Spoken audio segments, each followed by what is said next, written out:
Sejam bem-vindos à mesa mais imparcial do Brasil. E hoje ela continua sendo das mulheres poderosas, empoderadas, experientes.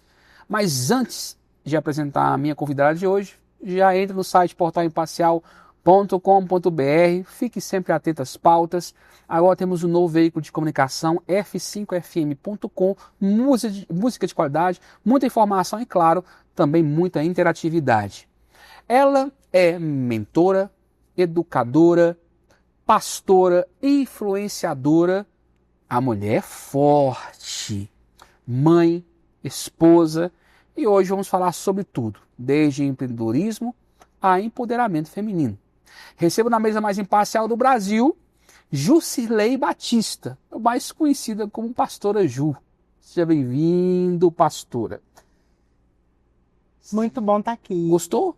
Amei o convite, muito obrigada. Quero dizer para você, Marcos, que é uma honra estar aqui, viu?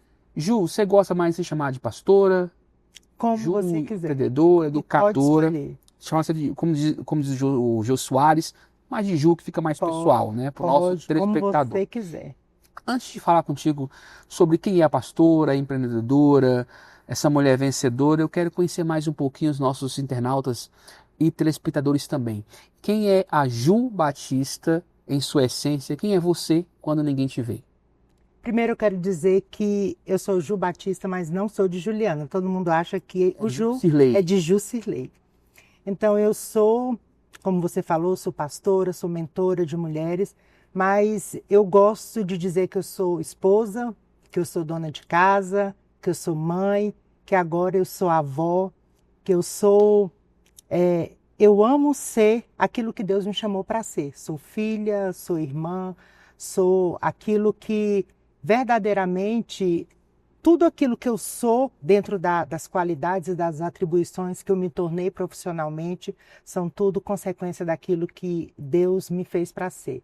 Eu amo ser dona de casa, não sou somente dona da casa, eu sou dona de casa, então eu sou tudo isso. E agora eu estou nesse momento aí de avó, né? Isso. Paparicando. Neto ou é neto? Neta, duas netas, a Zoe Uau, e a você está Lisa. paparicando. Exatamente. Ju, você é brasiliense? Não, eu nasci lá no Tocantins, morei no Piauí e aí, com 12 anos de idade... Você é filha única ou tem mais irmãos? Nada, sou a mais nova de 9 irmãos. Uau, não tinha TV em casa então, era mais complicado. E aí, Ju, como é? Você é mais velha, mais nova? Não, sou a caçula de 9 irmãos. 9 irmãos. E como foi essa sua infância? Foi uma infância mais batalhadora? Foi, como eu te falei... Mais tranquila? Eu sou filha de pai já de idade, já não tenho mais meu pai nem minha mãe. Então eu vi meus pais batalhando, né? Então eu morava lá no Piauí, morava só eu e a minha mãe. Vi a minha mãe trabalhando, meu pai trabalhava na roça, minha mãe morava lá no Piauí. Meus irmãos já moravam todos aqui em Brasília e eu fui a última a vir para cá. Sim. Então eu vi o meu pai e a minha mãe ali trabalhando na roça, então eu me tornei muito a minha mãe. Minha mãe era muito batalhadora. Sua heroína? Era minha heroína. Forte, mulher forte. Mulher forte, mulher que trabalhava para sustentar ali os filhos juntamente com meus pais. Eu com 12 anos de idade, eles venderam tudo que tinha lá e a gente veio aqui para Brasília e foi onde começou toda a nossa história aqui. Qual a lembrança assim, mais antiga que vem na sua mente agora sobre sua infância? Feliz? Triste. Tanto faz, é a lembrança que vem na sua mente. Não, eu lembro da minha mãe ali. Ela tinha uma quitanda ali no Piauí e eu lembro dela. Cidade do Piauí? Uruçuí. É interiorzão? Uruçuí, é interior ali do Piauí. Quente que só. Quente, quente.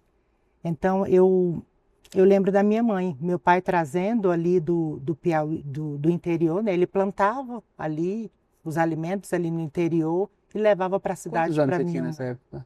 Eu tinha 8 para 9 anos. 8, 9 anos. E eu vi a minha mãe ali na quitanda vendendo. Tudo que o meu pai trazia ali da roça, ele plantava, colhia. Ou seja, não faltava o feijão de buiado, nem o arroz, nada. Farinha de puba. Não faltava farinha de puba, não faltava o arroz. E então eu vi muito da minha mãe ali batalhando junto com meu pai e dando o melhor.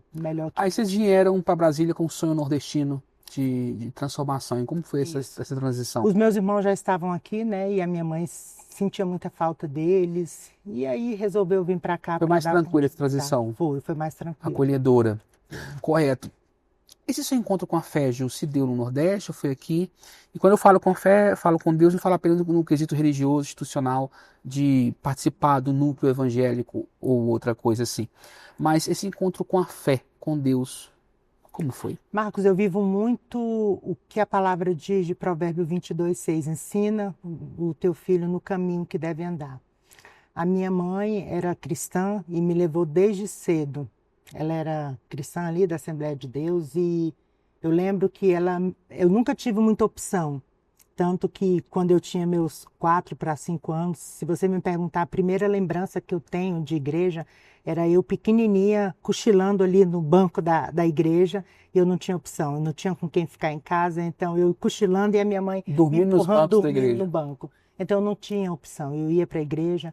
Então, a minha mãe me levava desde cedo para a igreja e eu cresci no ambiente de igreja. Então, com o passar do tempo, eu deixei um período de ir para a igreja junto com a minha mãe, porque ela foi para o interior e lá não tinha. Mas logo em seguida, quando eu cheguei no período da minha maturidade, eu voltei para a igreja e de lá eu nunca mais saí. Eu amo a igreja, eu amo estar com pessoas, eu amo Jesus. E quando de fato você ensina o seu filho a estar nesse ambiente, ele pode estar no lugar que ele for, ele sempre volta para lá. A liderança religiosa, a liderança ministerial, ela veio antes do empreender ou foi depois? Na verdade, é como eu sempre falo, existem certas habilidades que você nasce com ela e outras são adquiridas com o passar do tempo. Se você me perguntar quando que eu me tornei líder, eu não lembro assim de certo qual foi o momento. Eu acho que foi bem na época da visão celular. Sim. Na época, eu acho que muitos cristãos passaram pela visão celular e a visão celular os encontros com Deus trouxeram muito dessa questão da visão celular, da liderança para as pessoas. Sim. E talvez tenha sido nessa época onde todo mundo tinha um pouco de se despertar para a liderança. Então, e talvez tenha sido nesse momento onde cada um tinha um pouco de pastoreio dentro de si. Sim. E aí, nessa época eu tinha muitas células e começava a esse cuidado, a esse zelo pelas pessoas e foi gerando em mim esse cuidado mesmo pelas vidas, pela questão de estar ali levando pessoas para conhecer desse reino de Deus, levar as pessoas para a igreja, buscar as pessoas em casa para que elas desfrutassem desse ambiente espiritual saudável, né? Então, eu acredito que tenha sido aí. E aí, com o passar do tempo, eu saí da igreja que era da visão celular e aí foi nessa época que eu me encontrei com o pastoreio especificamente. Sim. E já estou aí há mais de 10 anos. Mais de 10 anos lidando com gente. Exato. É árduo, mas é prazeroso para você? É prazeroso. Uau. Uau. Vamos fazer isso. Você também é educadora, não é? Sim, tenho 25, acabei de completar 25 anos 25 de Secretaria de Educação. Uau, educadora, então parece que tudo se encaixou. Tudo se encaixou, Educação, sempre lidando com pessoas. Pessoas servindo pessoas, que é um trabalho muito lindo. Sim. E aí vem a questão do empreendedorismo, do empreender. Quando virou essa chave para uma mulher empreendedora? Sabemos que o Brasil sempre enfrentou, infelizmente, se podemos dizer, um machismo cultural que vem de épocas e épocas, aonde as mulheres têm que galgar e vencer esses obstáculos para empreender. Sim. Ainda existe esse obstáculo. Sim. Como foi que surgiu essa chave, virou essa chave para o empreendedorismo? Então, a gente sabe que, principalmente aqui em Brasília, tem uma cultura mesmo do funcionarismo público, né? Então, eu também entrei nessa cultura e passei no concurso público muito cedo.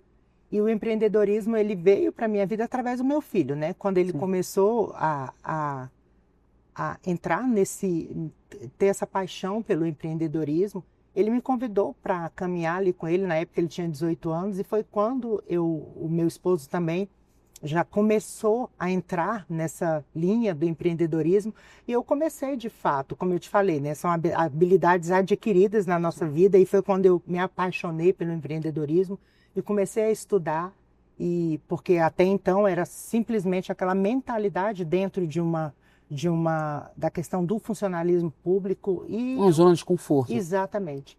E aí foi quando eu olhei para o empreendedorismo de uma outra forma e eu descobri ali essa liberdade mesmo. E eu me apaixonei e comecei a levar essa questão do empreendedorismo para a vida de outras mulheres. Que eu sempre tive essa paixão para levar tudo aquilo que estava acontecendo na minha vida, seja na questão da fé, seja na questão do empreendedorismo, seja nessa questão da liberdade dentro de um padrão, de uma visão bíblica para outras mulheres. Eu acho que tudo que você conquista que é bom para você, você tem que levar para outras pessoas. Sim. E isso sempre trouxe muito prazer para mim. Então foi quando eu resolvi levar para outras pessoas, principalmente para outras mulheres. Então foi onde tudo começou, onde tudo de fato foi fazendo mais sentido para a minha vida e eu descobri que não era só para mim. Tudo que acontecia na minha vida eu precisava, tudo que acontecia de bom na minha vida eu precisava levar para outras pessoas. E tudo que acontecia de ruim, as outras pessoas também não precisavam passar. Sim. Então foi bem por aí que começou a desencadear essa questão na minha vida. O que é mais complicado e desafiador? Empreender ou pastorear? Ou as duas coisas juntas? Acho que tudo tem suas dificuldades. Na verdade, não são dificuldades. Na verdade, tudo tem... Desafios? Os desafios. Tudo eu acho que na nossa vida tudo tem os pontos negativos e positivos e a gente precisa descobrir... Tudo é bom. Os desafios, eles fazem você amadurecer. As coisas boas, elas trazem resultados positivos, mas as coisas ruins, elas vão te fazendo amadurecer. Então, nada é ruim. Qual o seu conceito sobre Deus, sobre fé, Ju? A fé é de fato tudo que nós precisamos, é a nossa vida, é o nosso leme, é a nossa direção. Se não for a fé, nós não conseguimos nada. Nada, é tudo que nós precisamos é da fé. Nós não conseguimos nada nessa vida. A fé é o que nos move, a fé é o que nós respiramos. Eu não me vejo hoje, tudo que eu já passei na minha vida, eu não consigo imaginar minha vida assim. Deus. Qual o conceito da figura de Deus para você? É mais uma figura? Pai? Pai. Sim. Pai. Sim. Um pai perfeito. Um pai que eu consigo hoje, sabe, sentar no colo dele, eu consigo falar com ele, eu consigo olhar para ele de uma forma, sabe? É real, é palpável para você. Eu consigo ouvir a voz dele, eu consigo me aconselhar com ele. Eu consigo olhar para ele e vê-lo de uma forma real, de uma forma, como você falou, palpável. Sim. Ele não é alguém, não é uma utopia. Uma figura não é apenas onipotente ou Ele é espetacular, real. intergaláctica. Não, ele é real. Em várias dimensões. Ele é real. Mas não foi, um dia não foi. Um dia não foi. Um dia ele foi um ser inatingível, uma pessoa que ficava num trono e era alguém inacessível para mim. E hoje ele é real. Sim. Ju, vamos falar sobre o conceito do pastorear no século XXI. Nós vivemos um momento muito complicado no Brasil, onde a história da igreja fala sobre isso, várias reformas, vários momentos de conflitos teológicos, sociológicos, e nós passamos hoje por um momento complicado no Brasil. As últimas pesquisas mostram que em 2030 a maioria do país será evangélicos, mas a maioria do país será de desigrejados. Ou seja, a questão institucional e congregacional, independente do sistema que ela esteja inserida, seja mais antigo ou novo agora, está caindo no descrédito. A figura congregacional, o congregal, está reunido em comunidade. Hoje nós estamos na geração fast food. Né? Você abre seu celular e você faz uma playlist do que você quer ouvir. Eu quero ouvir o louvor com o Gente do Trono, quero ouvir uma pregação com o Luiz Hermínio e quero ouvir uma oração com o Luciano Subirá. Então você pode fazer sua playlist de acordo com o que as suas emoções estão precisando, não do que o seu espírito precisa naquele momento. Como você lida com isso? Eu sou de uma época, eu não gosto desse saudosismo, mas eu sou de uma época que a figura pastoral ela era mais respeitada. Não estou falando da figura imperial do sistema, mas pastoral, paterna, onde até para você viajar, você fala, pastor, preciso viajar, o pastor, vamos orar, irmãos aqui na frente, já pega sua carta de recomendação. Tinha muito isso, que pode parecer um pouco sistemático, mas era interessante, que até para vender uma casa, não é que ia pedir permissão, mas ia pedir opinião pastoral. E hoje o pastor ele é tratado, muitas vezes, a figura pastoral Não estou falando da figura paterna ou do relacionamento. Mas parece que essa figura está caindo no descrédito. Isso é salutar ou não para você? Como você vê essa transição da igreja brasileira? Primeiro que isso é bíblico. Isso é bíblico porque quando a Bíblia diz que no fim dos tempos, Marcos, o amor de muitos iriam se esfriar, isso se encaixa perfeitamente. A gente sabe que, às vezes, a gente acaba levando muito para um lugar de utopia essa questão da volta de Jesus, porque, na verdade, até mesmo os cristãos acham que isso aí é só um filme, sabe? Uma história e acham que Jesus não vai voltar. Eles acreditam em tudo que está na Bíblia. Menos no arrebatamento. Menos no arrebatamento. Não se fala mais nisso. Só que a gente sabe que a Bíblia é real e ela existe. Independente hoje da sua doutrina, da sua fé, da sua escolha, das suas escolhas, a gente acredita verdadeiramente em Deus. Então, as pessoas, elas até acreditam em Deus, mas elas não acreditam no arrebatamento. Então, pouco se fala a respeito disso. Então, se eu acredito em Deus, eu também tenho que acreditar que Ele vai voltar. Eu preciso acreditar que Ele vai voltar. E se eu acredito que Ele vai voltar, eu também preciso acreditar naquilo que antecede a volta dele. E uma das características da volta de Jesus é exatamente isso, o amor de muitos esfriando. E não é somente a falta de respeito dentro da questão pastoral, é a falta de respeito entre o ser humano. Hoje em dia, quando a gente vê filho matando pai, pai matando filho, a gente vê essa questão do pastoreio, isso é o mínimo. A falta de humanidade. Falta de humanidade. Então, quando eu vejo as pessoas olhando para o pastor e não tendo mais reverência, elas não têm mais reverência a uma palavra, a um Deus, imagina a um pai, não tem mais. Então, hoje em dia, e muito é a questão mesmo de se impor. As pessoas já não estão mais se impondo. As pessoas, os pais já não estão mais se impondo, já estão olhando para os filhos como um parceiro. Isso é reflexo de quê? Do sistema imperialista religioso, mercadológico? Eu que acho causou isso? Eu acho que de 10 anos para cá, eu acho que a pandemia facilitou muito isso. Sim. Sabe, essa questão mesmo. Ficar em casa mais. Essa questão muito das telas ajudou muito. Essa questão muito do que você falou do fast food, essa questão de, hoje em dia, as crianças, elas pegam um celular, sim, elas olham, elas baixam um jogo, elas não gostam, elas vão lá, elas mesmo tiram. Então, em questão de 30 segundos, elas baixam um jogo, elas experimentam, elas não gostam, elas tiram. Sim. Então é muito rápido a questão do isso vai para os relacionamentos. Isso vem para o cérebro da criança, elas desfrutam daquilo e isso vai para os relacionamentos, isso eles levam para a vida. Então, da mesma forma que acontece ali no celular, na tela, acontece com a vida. Então é muito rápido, se tornou totalmente descartável os relacionamentos. Na verdade, não se tem mais relacionamento, né? É aquilo que a gente estava conversando há um tempo atrás. Não tem mais relacionamento, as pessoas não desfrutam mais do relacionamento, das conexões, não tem mais conexões. Sim. Acabaram-se as conexões. Então, quando a gente fala desse relacionamento, desse respeito que acabou entre pastor, entre ovelha, entre pastor, não é mais somente essa reverência, esse respeito. Pastor, o que você acha? Eu quero comprar um carro, eu quero comprar uma casa, ora por mim. Pastor, o que você acha? Eles não fazem isso mais nem com pai, nem com mãe. Ju, qual é o seu conceito sobre igreja em si? Sobre necessária. Organização, seja organismo vivo, qual o seu conceito sobre igreja? Organismo vivo ou organização religiosa? As duas coisas não podem andar juntas ou nunca estiveram separadas? Não, nunca estiveram separadas. É necessária, é bíblica. Quando ali em Hebreus está escrito que nós não podemos fazer como é costume de muito. Ali, Cristo ele já tinha vindo nesse tempo.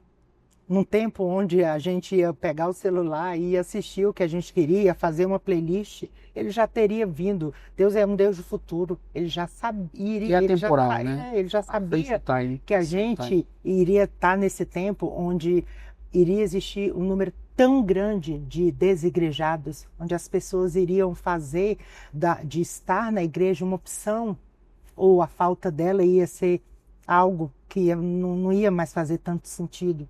Então, eu acho que é necessário. Eu tenho convicção porque está na Bíblia. E as pessoas, por mais que elas possam assistir ali dentro do online, e elas vão aprender sim, só que existe algo que é inegociável, a comunhão. Sim, a comunhão, onde a cura, né? Onde existe cura, a gente precisa estar junto, a gente precisa ter aquela conexão, a gente precisa ter um relacionamento, e aí é onde a gente volta lá para o Éden. Vamos continuar falando sobre isso rapidinho após o nosso break. É bate-bola, jogo rápido. Não sai daí. A gente volta já já. O DrenaDF foi inaugurado! Agora a maior obra de drenagem da história do Distrito Federal vai reduzir os impactos das enchentes na Asa Norte. Com investimento de 180 milhões de reais, o projeto também contou com a construção da bacia de detenção e do Parque Urbano Internacional da Paz. Agora eu quero falar com vocês sobre o futuro. Você já se perguntou onde quer estar daqui a alguns anos? Todas as respostas para essa pergunta nos levam a somente uma conclusão: preparação. A Faculdade Mauá de Águas Lindas de Goiás te prepara para o futuro, ofertando mais de 10 cursos superiores. Infraestrutura de ponta e profissionais capacitados são os pilares desta instituição. Tá esperando o quê? Eu sou Mauá e você pode ser também. Entre em contato conosco. Faculdade Mauá, ensino superior. 10 superior!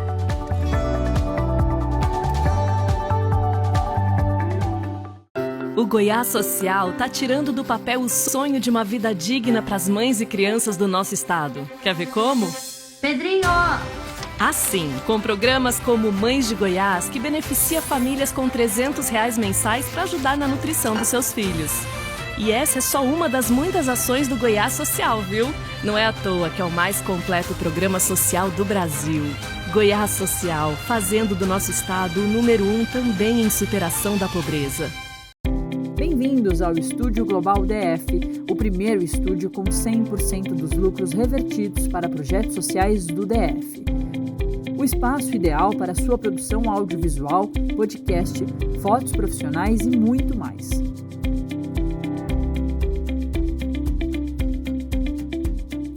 Nosso espaço é amplo e confortável, ideal para locações que necessitem de um ambiente diferenciado, com uma área de 70 metros quadrados. Nosso fundo infinito possui 8,5 metros de largura e 3,9 metros de profundidade. O nosso pé direito é de 5 metros e incríveis 9,34 metros de recuo. Onde não é o fundo infinito, nosso piso é todo em carpete, atuando também como um tratamento acústico do espaço. Nosso grid de iluminação conta com 9 pontos de energia expansíveis, garantindo versatilidade na hora de compor a sua produção, seja ela audiovisual ou fotográfica. Tudo o que você precisa para a sua produção audiovisual, você encontra no Estúdio Global, o primeiro estúdio com 100% dos lucros revertidos para projetos sociais. Agende a sua visita.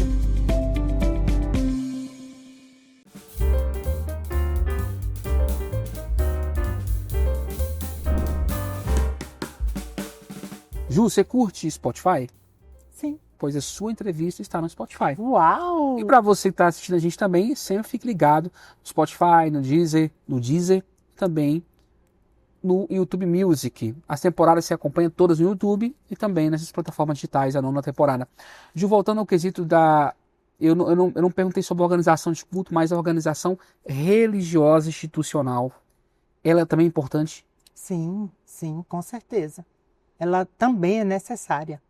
Hoje em dia nós vivemos num mundo onde tudo é feito de qualquer jeito, é feito às pressas. Existem as leis que tem que ser... Exatamente. Como a instituição tem que ter um CNPJ, não tem como. Com certeza, e nós precisamos. A Bíblia fala disso, né? A Bíblia fala, Jesus estava ali, ele falou, dai de Deus o que é de Deus e dá a César o que é de César. Ali ele estava legitimando a legalidade. Sim, então é necessário que tudo esteja de acordo com a lei. Porque existe sempre o extremo. Existe aquela galera que é extremista no âmbito religioso, existe aqueles que são extremistas no âmbito da legalidade, né? Não do legalismo, mas da legalidade, achar, não precisa disso, nós temos que voltar para nossas casas e tudo mais, nossas garagens, ficar lá e tá bom demais. E acaba perdendo aquele senso de organização. Eu acho que tudo demais é veneno. como diz os mais velhos. Tem que ter aquele tempero. Saindo do quesito religioso, vamos falar um pouquinho também sobre a questão do mentorear. Não é? Ju, eu fui uma das pessoas muito críticas. Inclusive teve um vídeo meu que viralizou em relação ao coach na igreja.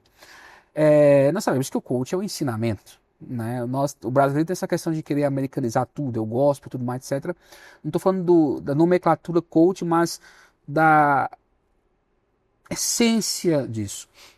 Muitos, inclusive eu, tinha esse entendimento que o coach, não talvez o que você faça, mas o que alguns estavam fazendo no Brasil era apenas uma questão mercadológica e uma venda de ilusões. Onde nós temos um evangelho no Brasil, onde ele passou por muitos problemas. O mestre é um dos 5 ministérios, é importantíssimo, mas nunca no Brasil, infelizmente, em poucos casos, o mestre foi reconhecido dentro do sistema religioso. Se consagra diácono, se consagra bispo, pastor, missionário, evangelista, mas o mestre fica no canto lá. Mas deveria-se, né? Deveria. Seria eu acho que os pastores que estão nos assistindo, institucionais, das megas igrejas, poderia fazer Nós Então, isso é importante, reconhecer o ministério de mestre na igreja. Aí surge esse movimento coach no Brasil. E surge aí muitos por trás com oportunidade financeira em cima disso. E eu ficava muito assustado com isso. Grandes homens como Massal e outros. Hoje o Massal diz que não é coach, mas ele já foi. E outros homens que... E ali surge aquela pergunta. Será que o coach não é mais uma ferramenta do mercado? Uma mercadológica gospel, como se tornou a música, como se tornou a pregação, como se tornou a dança, como se tornou o biscopado. Então... O que seria o coach gospel em sua essência, para você, Ju? Porque, na verdade, Marcos, as pessoas elas falam muito daquilo que elas não conhecem. Sim. E elas criticam muito aquilo que elas não conhecem. O coach é uma ferramenta que é utilizada para ajudar pessoas. Eu acho que tudo que é criado, que é gerado para ajudar pessoas dentro de fragilidades, eu acho que só essa palavra já é o bastante para você ter um olhar humano. Se as pessoas têm uma fragilidade, poxa, vamos parar para analisar. Ela vai sair melhor daquele momento de fragilidade dela? É emocional? Porque o que acontece? O coach, ele trabalha naquela área emocional. Sim. O pastor, ele vai trabalhar naquela área espiritual. E o personal, aquela pessoa que está ali ajudando, porque ele vai ajudar na área física. Nós precisamos entender que nós somos uma trindade.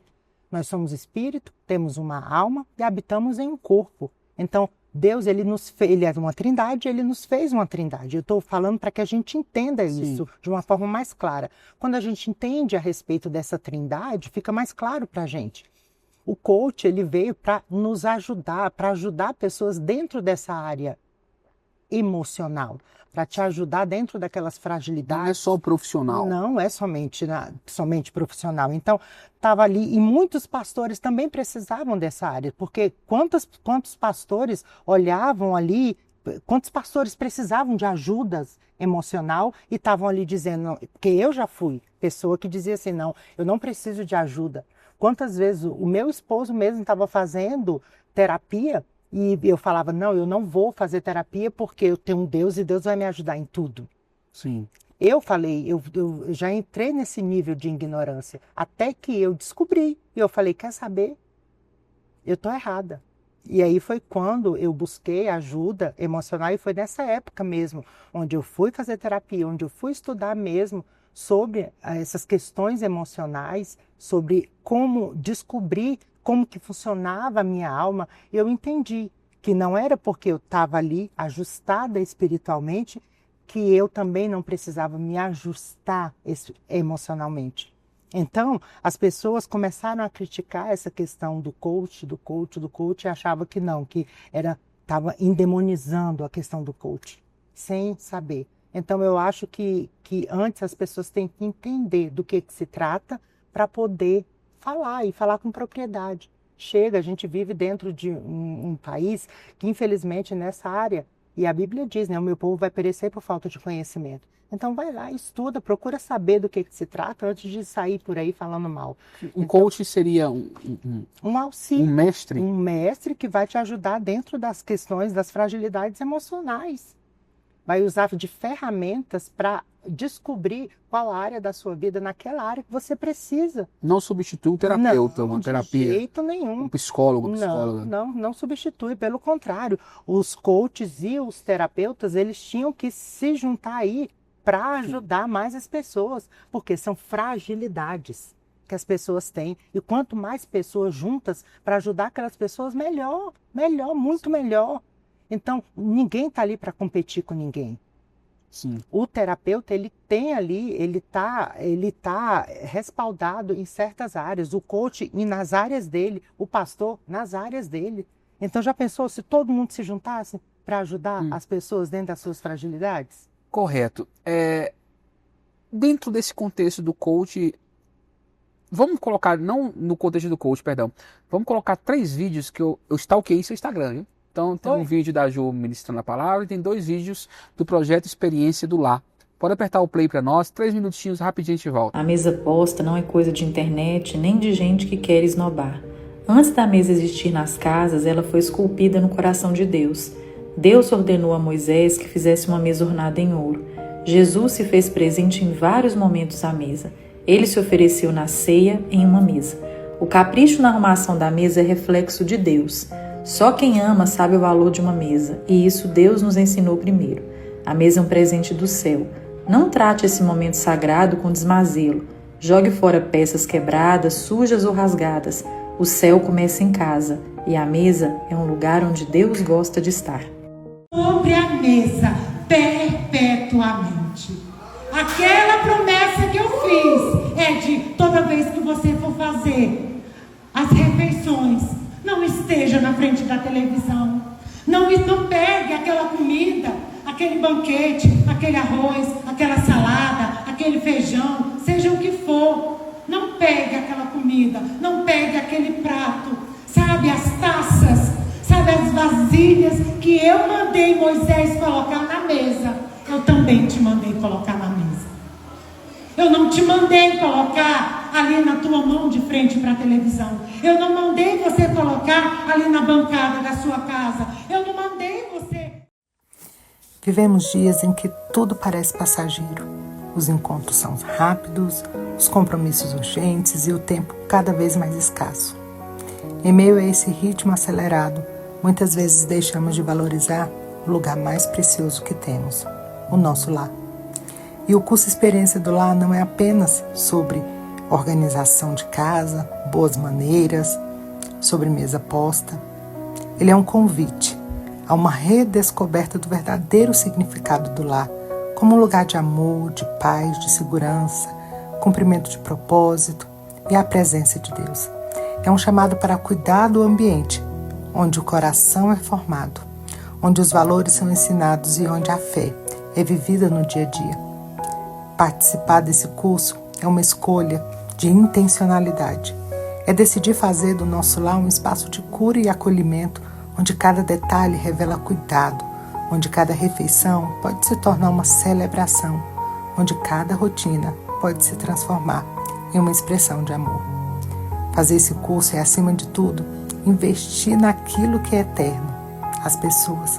É aprender que ao construir um lar saudável, construímos também uma geração mais forte, mais amorosa e principalmente mais sensível à voz de Deus.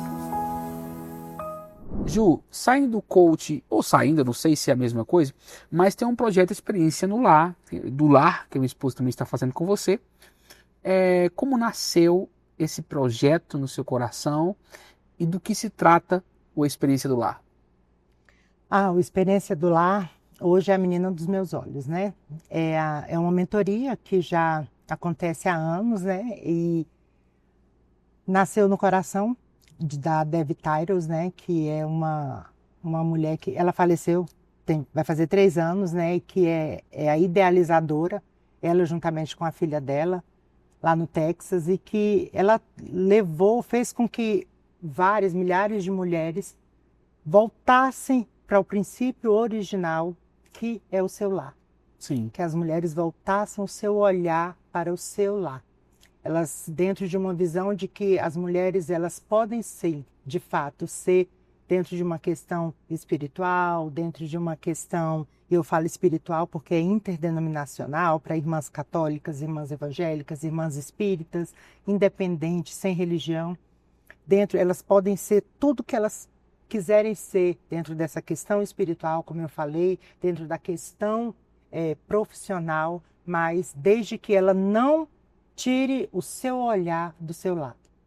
O lar precisa ser verdadeiramente o foco principal dela. E seria esse olhar do lar? O que seria o olhar do lar? Seria ela não perder essa leveza. Por que leveza? Porque para muitas mulheres que já têm que trabalhar ali 6, 8 e até 10 horas por dia, cuidar do seu lar se torna pesado. Porque o que aconteceu com a mulher?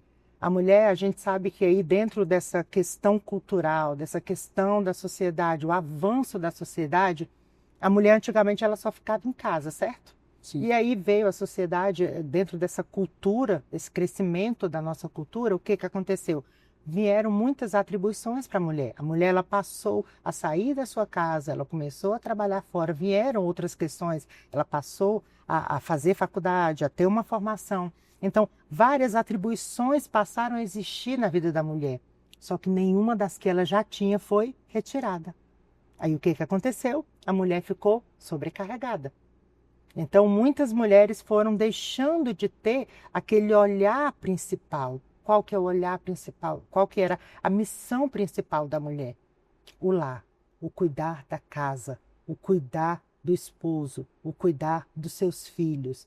Então, era o princípio do lar, era um presente, era uma honra que Deus deu para a mulher, um privilégio. E aí isso nos foi roubado. E quando eu falo roubado, foi a sociedade, essa cultura do mundo, essa cultura natural. E quando eu falo natural, é de fato natural, porque nós somos seres espirituais, nós escolhemos nos tornar seres espirituais. Então, essa cultura natural nos roubou essa leveza, porque de fato nós passamos a trabalhar fora, nós nos tornamos de fato não somente auxiliadoras do lar, mas nós nos tornamos auxiliadoras financeiras também. Sim, mantenedoras. Mantenedoras. A experiência do lar, ele quer trazer esse equilíbrio entre a mulher que está... Ela quer ensinar a mulher a ter buscando a liderança, a prioridade. A prioridade. Ensinar as mulheres a ter essa prioridade, a descobrir, a lidar com as prioridades dela, a fazer com que ela tenha essa... quando eu descubro a minha prioridade, não vai ser mais pesado. E aí ela não vai mais ter aquele peso no sentido de tudo está sobre ela. Sim. Ela vai levar essa leveza para todos os participantes da casa. Porque, quer ver um exemplo? Eu não sei se é assim lá na sua casa, com a sua esposa, mas você já ouviu a frase, ninguém me ajuda dentro dessa casa? Ixi, né? Você já ouviu? Já vi, já. Então eu tô errado. Já. Pergunta aí para os telespectadores. Com certeza. Você que está aí agora, nesse momento. Pergunta aí, pessoal. Já ouviu ou não ouviu? Já ouviu ou não ouviu? Qual a câmera que eu posso falar aqui? Aqui, essa daqui. Aqui, fala aí para mim.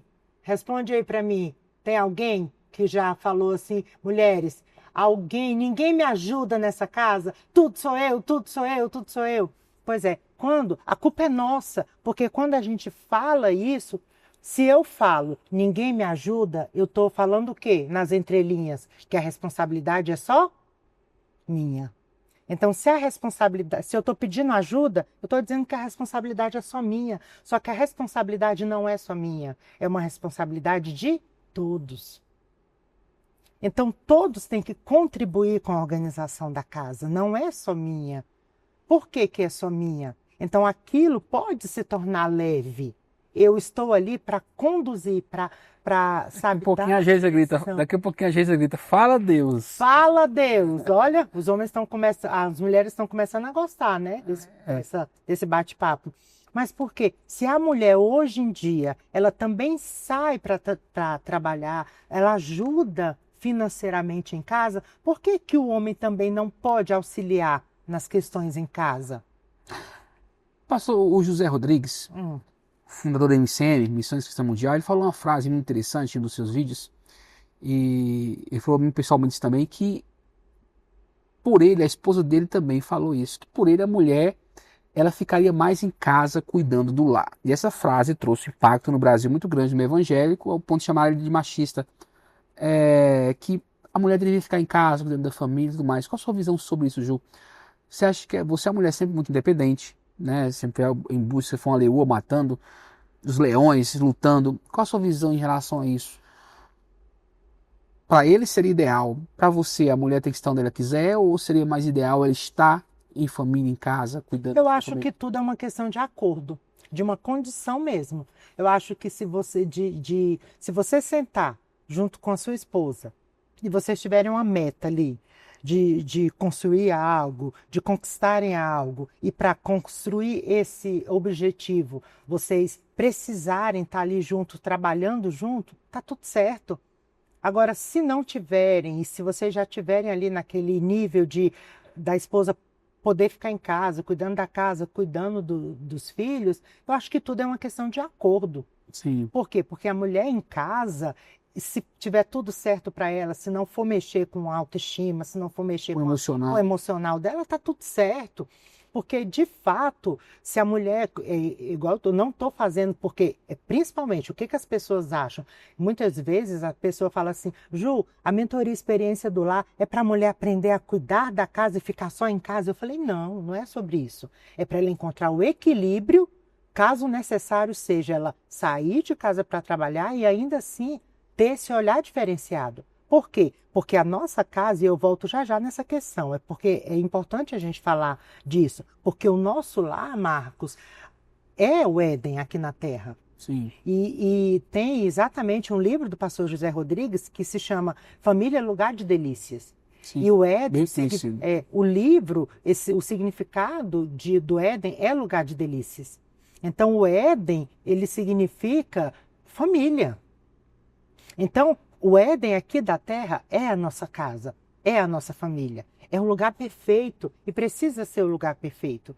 Existem homens que não querem voltar para casa por conta da desordem, por conta da bagunça, por conta, sabe, de mulheres disfuncionais dentro de casa, por conta de filhos desobedientes, de várias questões. Porque não querem, saem de casa, chegam em casa cansados e encontram uma casa totalmente desorganizada, desestruturada. Ou seja, a casa é o último lugar que ele gostaria de ir. Exatamente, e às vezes está tudo no lugar, mas está disfuncional. Então vamos, calma, vamos continuar falando sobre isso. Tem um break, a produção está me informando aqui. Rapidinho a gente volta. Daqui a pouquinho tem Ju Batista, de Jesus, pastora, empreendedora, tudo que é oura, ela está aqui. Não sai daí, rapidinho, a gente volta já. Todo grande sonho nasce de uma ideia, de um desejo ou de um simples esboço em um papel. E o Banco BRB acredita que os sonhos existem para se tornarem realidade, para transformar vidas. Afinal, empreender não é só abrir portas, é sobre enxergar novas possibilidades. Muito mais do que apenas ter um endereço, conquistar a casa própria é ter um espaço para construir histórias. Seja na educação, nas oportunidades ou na hora de celebrar seu crescimento, estaremos sempre ao seu lado, fazendo do seu futuro a sua melhor versão. Sonhar é como dar o primeiro passo e para seguir neste caminho, conte com o Banco BRB, seja qual for o tamanho do seu objetivo. Que em 2025 possamos ir além juntos, transformando ideias em realizações. Banco BRB, onde seus sonhos começam. Feliz Ano Novo! Bem-vindo ao mundo da beleza e do bem-estar, onde a confiança e a autoestima se encontram. Apresentamos a você a Clínica Maiara Brita Estética, o seu refúgio para alcançar a beleza que você merece, tanto facial quanto corporal. Deixe-nos cuidar da sua pele com nossos tratamentos faciais de última geração, que rejuvenescem, revitalizam e restauram a luminosidade da sua pele. Desde limpezas profundas até terapias avançadas de anti-envelhecimento, e sou especialista em estética facial e estou aqui para cuidar de você. Clínica Maiara Brita Estética, onde a beleza encontra a confiança. A A educação avança em Águas Lindas. A nova creche Geraldo Evaristo dos Santos já está funcionando, oferecendo um ambiente seguro e acolhedor para as nossas crianças.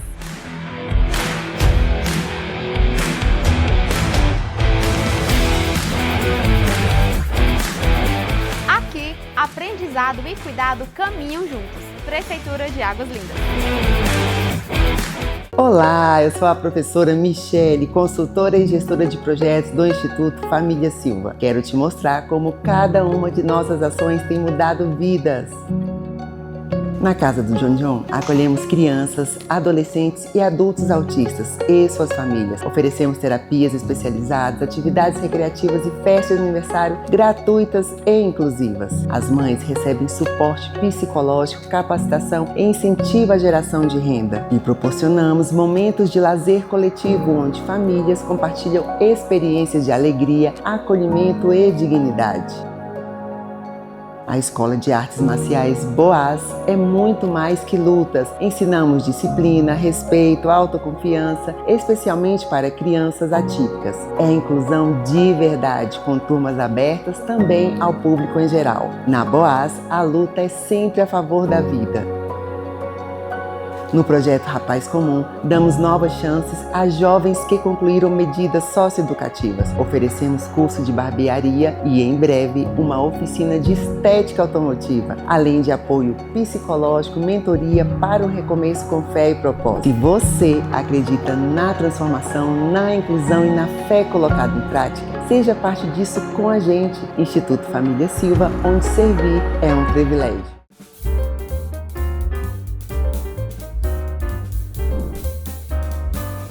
Muita coisa que a gente precisa aprender na vida. E você pode aprender também já acessando portalimparcial.com.br, que essa entrevista está na íntegra lá também no nosso canal do YouTube, nas nossas plataformas. Ju, o marido às vezes não quer nem voltar para casa, um lado disfuncional, totalmente. Muito disfuncional. Então, o intuito do Experiência do Lar é exatamente fazer com que a mulher entenda a prioridade baseado principalmente onde? Na palavra de Deus. E como eu te falei, independente da sua escolha doutrinária, da sua escolha espiritual, independente da sua fé, é importante a gente saber como funciona e ajuste a sua prioridade ao que Deus quer para a sua vida. E engraçado que é um dos capítulos, né, a respeito de prioridade, a maioria das mulheres, elas hoje, antes do curso, né, no caso, elas são totalmente disfuncionais nas suas prioridades. Quando a gente faz o teste ali, então eu aconselho todas as mulheres a fazerem a mentoria, porque de fato é um divisor de águas. E lá, eu posso falar mais ou menos? Pode, no curso a gente aprende sobre... Não é igual às vezes, os legendários, a machonaria, não tem nem um segredinho não é? Lá são coisas... Quer dizer, você conta o segredo e perde o up. Não. Lá você tem que saber mesmo, você tem que entrar sabendo, porque lá você aprende de A a Z na vida da mulher. Lá a gente aprende... As pessoas acham que é sobre mesa posta, né? Ah, Ju, eu quero fazer aquele curso lá de mesa posta. Não. A respeito da mesa, a mesa é apenas um dos capítulos que nós aprendemos lá. A gente aprende sobre mesa, a gente aprende sobre como ser uma mulher elegante, a gente aprende sobre relacionamento entre pais e filhos, sobre conflitos, a gente aprende sobre personalidade, a gente aprende sobre organização, a gente leva uma personal organize, a gente aprende sobre como receber pessoas, sobre hospitalidade, sobre culinária. Então são vários pontos, coisas que mulheres gostam. Então eu tenho certeza que todas as mulheres que estão aqui assistindo, e você homem também, viu? Aconselho a sua esposa a ir lá fazer a mentoria. A minha tá fazendo lá. A esposa do Marcão tá lá. Tá lá. Vê se ela aprende alguma coisa. Não. Brincadeira. Eu tô falando isso que ela não pode entrar aqui no ao vivo, depois ela me resolve comigo lá em casa. Dentro desse contexto, Ju, praticamente é um contraste ao que o Brasil vive hoje no contexto feminino. Nós sabemos que o Brasil existe uma inversão de valores muito grande nesse papel. Claro que a gente não pode deixar isso até historicamente. O Brasil ainda é um país que tem muito machismo cultural enraizado ali. Tem muitos homens que não querem que a mulher cresça, que ela faça faculdade, que ela estude, que ela tenha independência financeira, e isso traz muitos problemas dentro dos lares no Brasil. E tem um contexto também da importância da mulher no contexto histórico, como a luta o direito do voto, a luta pelo direito do seu primeiro cartão de crédito, a luta pelo direito de ter liberdade econômica, liberdade institucional, religiosa, social. E surge nesses movimentos o feminismo, esse atual, não é? Que muda totalmente o contexto de tudo. Então, como você vê o feminismo, esse empoderamento feminino? Você é uma mulher empoderada? E o que seria empoderamento feminino para você? Então, como eu sempre falo, sabe, Marcos? Quando eu escolhi viver a palavra, a primeira coisa que eu perdi foi a minha opinião. Então, eu quero dizer para você que eu não tenho mais opinião própria. A minha opinião é a palavra.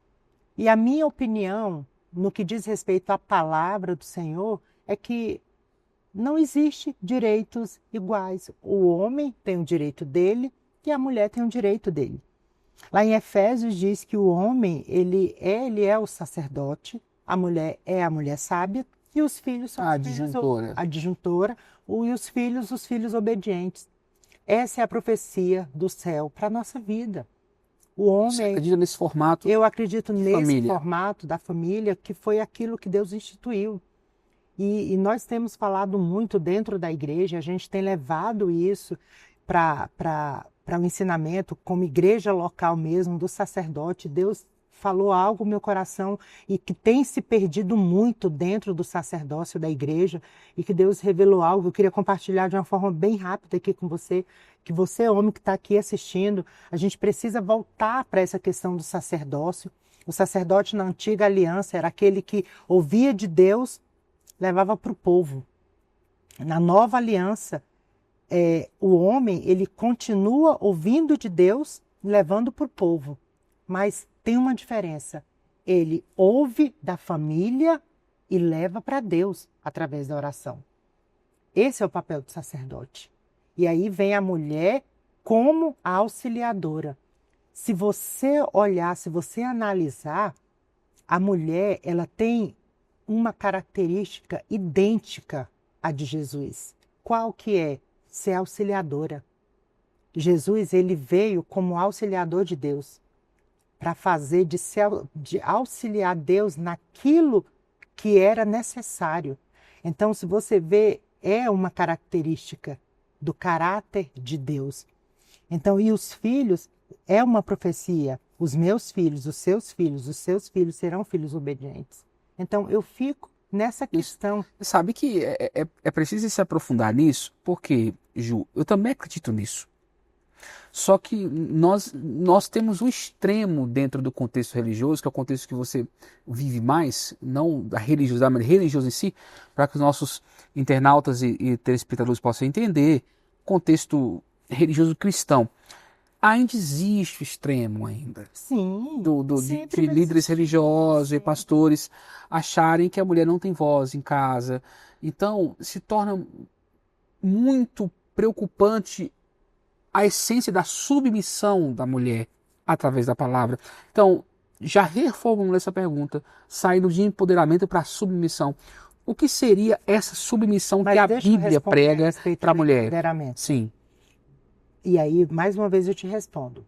Você perguntou se eu me sinto uma mulher empoderada. O que seria empoderamento para você? O que seria uma mulher empoderada? Seria uma mulher que sabe e que se vê como uma mulher que pode no sentido de poder.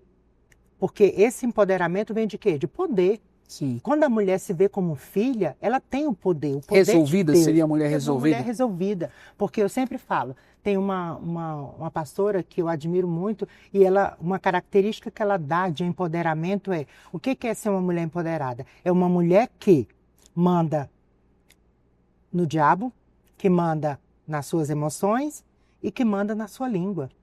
Acabou. Ela tem o poder de Deus dentro dela. Sim. Então, uma mulher empoderada não é aquela mulher que manda no marido, não é aquela mulher que sai mandando em todo mundo. E existe, e a gente sabe que mulheres que têm personalidade forte são confundidas muito mulheres que são coléricas, mulheres que têm personalidade forte ou que em algum momento da vida tiveram que batalhar um pouco mais, elas são confundidas, como eu fui um dia, com mulheres que mandam no marido. E é difícil a gente se ver e as pessoas olham para você e falam, você é submissa? Pela minha personalidade. Sim. Então, aí nesse ponto, é difícil a gente achar esse equilíbrio. Então, nessa profundidade da submissão, a Bíblia fala, o apóstolo Paulo fala que o homem ele tem que morrer pela sua esposa e a mulher tem que ser submissa ao marido. Só que existem várias interpretações, fala que a submissão, a mulher tem que ficar calada o tempo todo, tem que seguir com o marido humano, etc. E tem outros casos que falam que a submissão é estar na mesma missão, andar ao lado. Para você, o que é submissão? Submissão só existe um significado. Vamos lá. Sub, embaixo. Missão, tá aqui. A missão do homem. Lembra do sacerdócio? Sim. Sub, embaixo. Está embaixo da missão do homem. Então, é ser conduzida por ele. Porque a Bíblia diz que a mulher, que o homem é o cabeça de quem? Sim. Da mulher. Sim. Ele não é o cabeça da casa, ele é o cabeça da mulher. Aliás, a mulher é a cabeça da casa. Exatamente. A mulher sabe e edifica a sua casa. Exatamente. Só que aí é onde distorce muito. Não, porque o homem é aquele que manda na casa. Não, na verdade, é igual o meu marido sempre fala. Ele olha para a mesa, quando eu arrumo a mesa, ele fala assim, gente, eu não mando aqui não. Quem manda aqui é a Ju. Mas ele é o cabeça da esposa. Da casa, quem manda, na maioria das vezes, sou eu. Sou eu que ajusto as coisas, sou eu que escolho a cor da parede, da tinta que vai pintar. Sou eu que escolho a mesa, se eu vou trocar, o sofá. Então, existe uma diferença muito grande. Não é cabresto, como diz lá no Nordeste. É condução, direção, é ajuste. Para as mulheres que estão assistindo o nosso programa hoje, como elas podem lidar com essas duas situações extremas? Tanto ao fato de, por elas lutarem tanto na vida, não entenderem que tem que haver esse equilíbrio e acabam passando do limite e querendo exercer uma autoridade que não a compete, né, naquele momento, como você acabou de frisar, você detalhou muito bem isso, e também as mulheres estão sofrendo em casa por violências domésticas que são resultado desse machismo patriarcal no Brasil. Peça ajuda, peça socorro. Peça ajuda, peça socorro. A lei das associações. Mulheres, não se isolem. Mulheres, peça ajuda. Sabe, liga para alguém, sabe, mande mensagem para alguém, converse com alguém, sente, chame alguém para tomar um café. Existe uma lei chamada Lei das Associações. Nós precisamos sair do isolamento, conversar com alguém. Procure pessoas para conversar. Sabe, existem mulheres que vivem ali dentro de um contexto de isolamento. E não é porque falta alguém para conversar, é porque elas já se acostumaram a viver dentro de um lugar chamado isolamento. E a rede social trouxe muito isso. Então isso é um paradigma quebrado, Ju. Porque você, exemplo, o machismo, ele é fruto de uma geração de mulheres que foram discipuladas nisso. A mãe sempre falava para a filha, década de 90 agora, filha, você tem que crescer para obedecer seu marido e tal, mas não no contexto de submissão, de estar na missão do marido ali, de ajudá-lo, estar abaixo, mas no contexto de ser escrava mesmo. Sim. E ali cresce, e os homens também crescem com esse sentimento. Mas, Marco, é porque foi ensinado errado porque elas aprenderam errado. E a gente não pode culpar. É uma coisa que na experiência do lar, a gente ensina muito, a gente fala muito. Nenhum conhecimento correto pode trazer culpa do conhecimento ou condenação naquele conhecimento que foi ensinado de forma errada. Certo. Porque a maioria do conhecimento que foi nos passado com a intenção de ser um conhecimento que estava ensinando, sendo imposto de uma forma correta. Você se considera mulher empoderada? Sim, totalmente. O que você pensa sobre o movimento feminista? Real, Ju. O que você acha sobre o movimento feminista no Brasil? Eu fico muito triste, eu fico decepcionado com mulheres que ainda vivem nesse lugar. Porque eu sempre falo que toda falta é um excesso e todo excesso é uma falta. Uau! Se as pessoas estão querendo se mostrar muito feminista, houve em algum momento falta. Sim.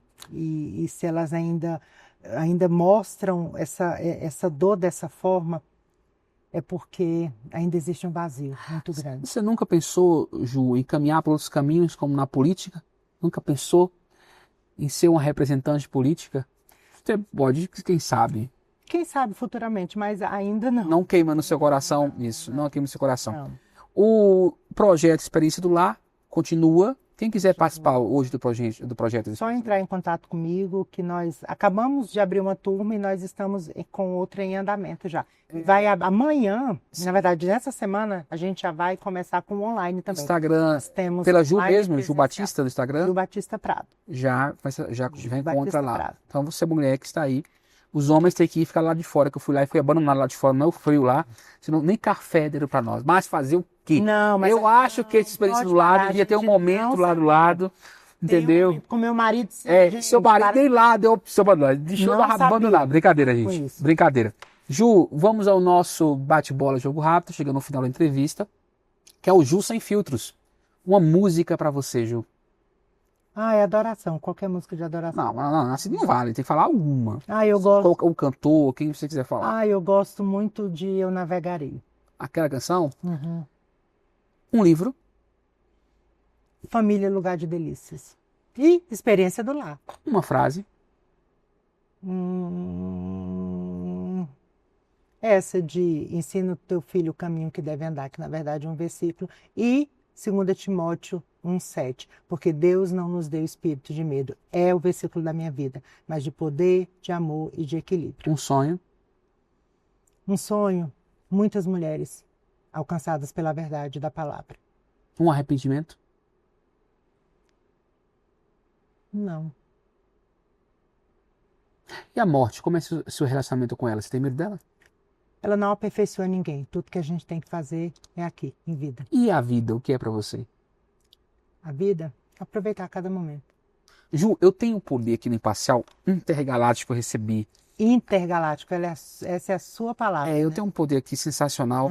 Vou te dar o poder de 2 ligações para você, agora nesse momento.